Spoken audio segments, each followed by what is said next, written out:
சிறப்பு தீவிர வாக்காளர் திருத்தம் தொடர்பாக அனைத்து கட்சி கூட்டத்திற்கு ஏற்பாடு செய்திருக்கும் மாண்புமிகு தமிழ்நாடு முதல்வர் திராவிட முன்னேற்ற கழகத்தின் தலைவர் சகோதர சகோதரிகளே, உங்கள் அனைவரையும் வணங்கி, மக்களாட்சியின் அடித்தளமே வாக்கு உரிமைதான். 18 வயது நிரம்பியவர்கள் அனைத்து இந்திய குடிமக்களையும் வாக்களிக்க செய்ய வேண்டும் என்பதுதான் மக்கள் நீதி மையத்தின் நோக்கம்.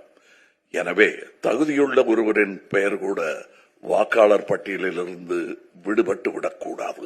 வாக்காளர் பட்டியல் சரிபார்க்கப்பட வேண்டிய அவசியம்தான். ஆனால் சிறப்பு தீவிர வாக்காளர் திருத்தம் ஏன் இவ்வளவு அவசரமாக செயல்படுத்தப்படுகிறது? இந்த அவசரத்தினால்தான் பீகாரில் 65 லட்சம் வாக்காளர்களின் பெயர்கள் பட்டியலிலிருந்து நீக்கப்பட்டு அவர்கள் வாக்களிக்கும் உரிமையை இழந்துள்ளார்கள். தமிழ்நாடு, கேரளா, புதுச்சேரி, மேற்கு வங்கம் உள்ளிட்ட 12 மாநிலங்களிலும் மட்டுமே சிறப்பு தீவிர வாக்காளர் திருத்தப் பணிகளை மேற்கொள்வதன் உள்நோக்கம் உண்மையில் வாக்காளர் பட்டியலை சரி செய்வதா அல்லது வேறு ஏதேனும் உள்ளதா?